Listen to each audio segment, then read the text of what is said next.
नमस्कार, मैं हूं विकास और आप देख रहे हैं चौकस भारत। देखिए, बिहार में इन दिनों सियासी गलियारों से नई नई खबर आने को मिल रहा है। पिछले 10 महीना में अमित शाह ने बिहार का 5 दौरा किया है, वहीं राष्ट्रीय अध्यक्ष जेपी नड्डा ने 1 बार किया है। अब कयास ये लगाया जा रहा है कि अमित शाह का 2024 लोकसभा चुनाव का शंखनाद बिहार से ही होगा। और वही बिहार वासियों 2014 हो या 2019 हो, दोनों में अपना पूर्ण रूप से समर्थन किया था। 2014 में 33 सीट, वही 2019 में लोकसभा में 39 सीट, उसमें जदयू नीतीश कुमार की पार्टी साथ में थी। इस बार महागठबंधन से यानी कि नीतीश कुमार महागठबंधन में चले गए हैं और बीजेपी कुछ पार्टियों के साथ अपना दल बनाई हुई है। अब देखना ये होगा कि जिस तरह से 2014 में और 2019 में बिहार वासियों ने बीजेपी और मोदी जी को अपना प्यार लुटाया था, क्या 2024 में लुटाने के लिए तैयार है? इस वक्त मेरे साथ बात करनी है सुमित शशांक जी हैं, जो बीजेपी का प्रवक्ता हैं। इनसे बात करेंगे और जानेंगे कि आखिर अमित शाह बिहार क्यों ही धरती क्यों चुने हैं शंखनाद के लिए। देखिए, मैं आपको बताऊंगा कि बिहार की पवित्र धरती लोकतंत्र की जननी है और कहीं ना कहीं संपूर्ण विश्व को अगर किसी ने लोकतंत्र का प्रथम पाठ पढ़ाया है तो वह बिहार की धरती ने पढ़ाया है। और आज बिहार की इसी धरती को आपने देखा होगा कि क्रमिक रूप से जंगल राज पार्ट 1 और जंगल राज पार्ट 2 में किस प्रकार से बिहार के लोगों के भविष्य को और बिहार की इस धरती के भविष्य को, राजनैतिक चेतना को किस प्रकार से नष्ट करने का कार्य अगर किसी ने किया है तो लालू प्रसाद और नीतीश जी जैसे लोगों ने किया है। और इसी प्रकार के लोगों के द्वारा बिहार की धरती को जिस प्रकार से अपवित्र करने का कार्य किया गया है, राजनीतिक चेतना को समाप्त करने का कार्य किया गया है, इन सब से उभारने के लिए अगर कोई प्रतिबद्ध है तो वह भारतीय जनता पार्टी का नेतृत्व तो प्रतिबद्ध है। और कहीं ना कहीं भारतीय जनता पार्टी का नेतृत्व तो इस बात के लिए भी प्रतिबद्धता के साथ कार्य कर रहा है कि कैसे हम हिंदी भाषी जो स्टेट हैं, हिंदी भाषी स्टेट में उत्तर प्रदेश, बिहार, मध्य प्रदेश आदि जो राज्य हैं, यहाँ किस प्रकार से शिक्षा के अलग को जगा सकें, आम लोगों की जो जनजीवन में जो समस्याएं हैं उनको किस प्रकार से उनसे उबारा जाए। 2014 से पहले मैं आपको बताऊंगा कि 2014 से पहले किस प्रकार से कांग्रेस का शासन था पूरे संपूर्ण भारत में, और कांग्रेस के जो अलायंस में जो भी पार्टियां थी उन सभी ने अपने अपने राज्यों में किस प्रकार से संसाधनों की लूट मचा रखी थी। उसी लूट से अगर किसी ने मुक्ति दिलाई तो 2014 के बाद भारतीय जनता पार्टी के नेतृत्व ने दिलाया, भारतीय जनता पार्टी के कार्यकर्ताओं ने दिलाया और भारतीय जनता पार्टी के नेताओं ने इस विषय पर कार्य किया। आज कहीं ना कहीं यह देखने की बात है कि भारतीय जनता पार्टी का नेतृत्व किस प्रकार से कोरोना जैसी वैश्विक महासमस्या में कार्य कर रहा था।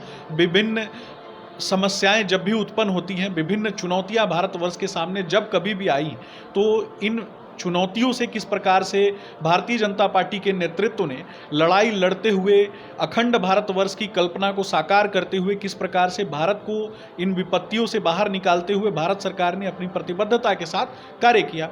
तो कहीं ना कहीं राजनीतिक चेतना के इस केंद्र को, बिहार जैसे राजनीतिक चेतना के केंद्र को हाल ही में आपने देखा होगा कि किस प्रकार से महागठबंधन के द्वारा यहाँ पर नीतीश जी के द्वारा महागठबंधन के लोगों को बुलाया गया था और किस प्रकार से जिन लोगों ने अपने अपने राज्यों में भ्रष्टाचार के बड़े से बड़े आयाम गढ़े हों वैसे लोगों का आगमन बिहार की धरती पर हुआ था। तो इस प्रकार से इन लोगों ने बिहार की धरती को अपवित्र करने का कार्य किया।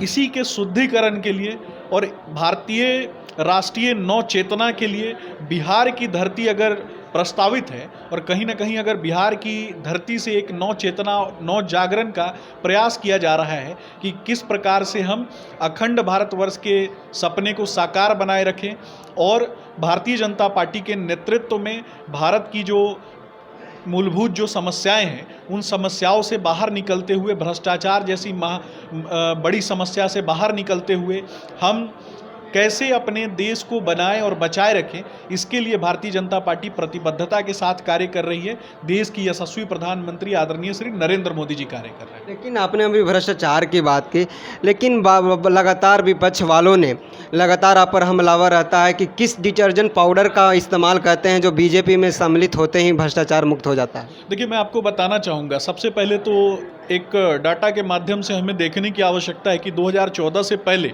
जब कभी भी कांग्रेस की सरकार रही तो 2G, 3G विभिन्न प्रकार के घोटाले हुए। राज्य में और देश में, संपूर्ण विभिन्न राज्यों में और देश में आपने देखा होगा कि किस प्रकार से आतंकवादी हमले हुआ करते थे, आतंकी घटनाएं हुआ करती थी। लोग शनिवार रविवार को घर से बाहर निकलने में डरते थे कि कहीं कोई आतंकी हमला ना हो जाए। परंतु 2014 के बाद आपने देखा होगा कि देश के यशस्वी प्रधानमंत्री नरेंद्र मोदी जी का नेतृत्व संपूर्ण विश्व किस प्रकार से स्वीकार करता है। कहीं ना कहीं भारत की जो वैश्विक प्रतिबद्धता है, उसकी जो इज्जत है, वो किस प्रकार से बढ़ी है।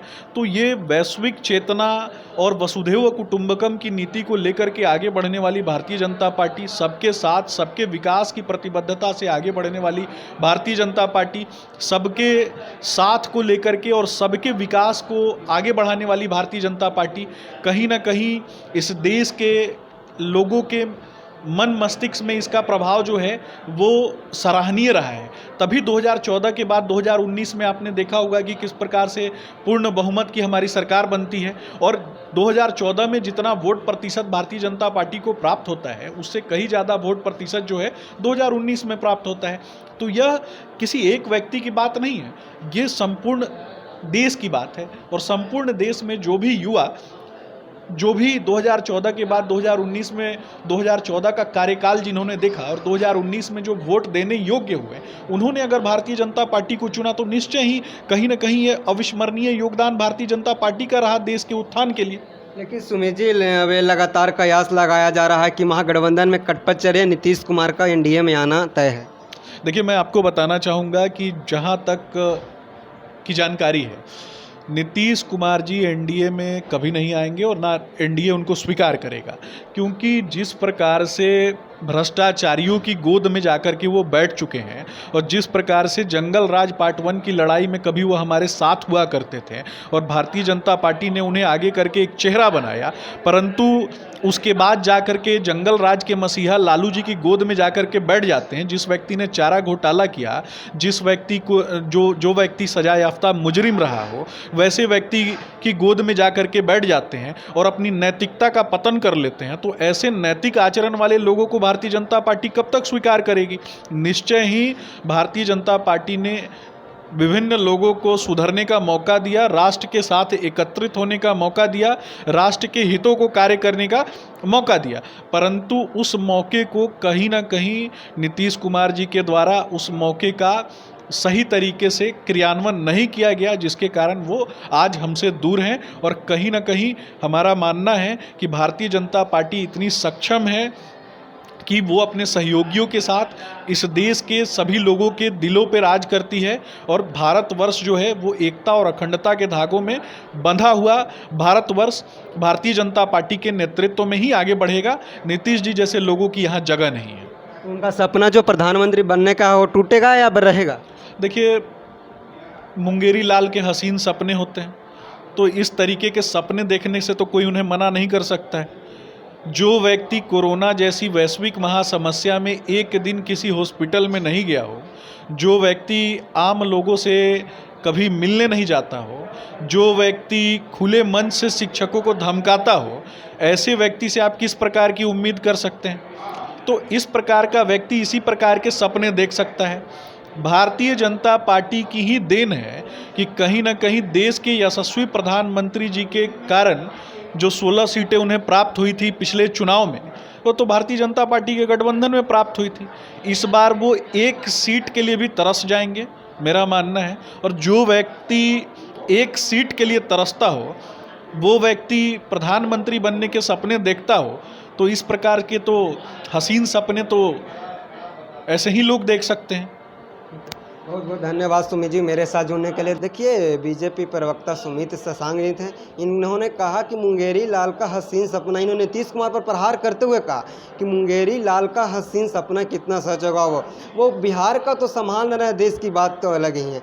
जिस तरह से मेरे साथ कुछ दिन पहले जंगल राज हटाने के बात करते थे, आज वही जंगल राज के मसीहा लालू यादव के गोद में बैठ गए हैं। जो भ्रष्टाचारियों का झुंड है, जितने भी 26 पार्टियां जुड़ी हुई है, वो भ्रष्टाचारियों का झुंड है। इन्होंने कांग्रेस पर प्रहार करते हुए कहा कि जिस कांग्रेस ने 2014 के पहले 2G हो, स्पेक्ट्रम घोटाला हो, 3G हो, जितने भी तमाम घोटालेबाज हो, आखिर क्यों न उस पर एक्शन लेती थी। तमाम तरह के हमारे देश पे आतंकी हमला होते थे, चाहे मुंबई का हमला हो या कश्मीर का हमला हो, लेकिन हमारे देश के प्रधानमंत्री जी बैठे रहते थे। वही 2014 के बाद जिस तरह से भ्रष्टाचारियों का ताबड़तोड़ FIR हो रहा है और जितने भी आतंकवाद करने की कोशिश कर रहे हैं उन्हें मुंह तोड़ जवाब दे रहा है। हालांकि ये भी कहना है कि ये बुद्ध की धरती है। बिहार में अमित शाह का स्वागत है कि यहाँ से शंखनाद हो और बिहार वासी उनका स्वागत करेगा और पूर्ण रूप से 14-19 से भी ज़्यादा इस बार उनका समर्थन और प्यार देगा और पूर्ण रूप से बीजेपी सत्ता में आएगी। बिहार में 40 में 40 सीट जीतेगी। इसी तरह के तमाम खबर को देखने के लिए देखते रहिए चौकस भारत। धन्यवाद।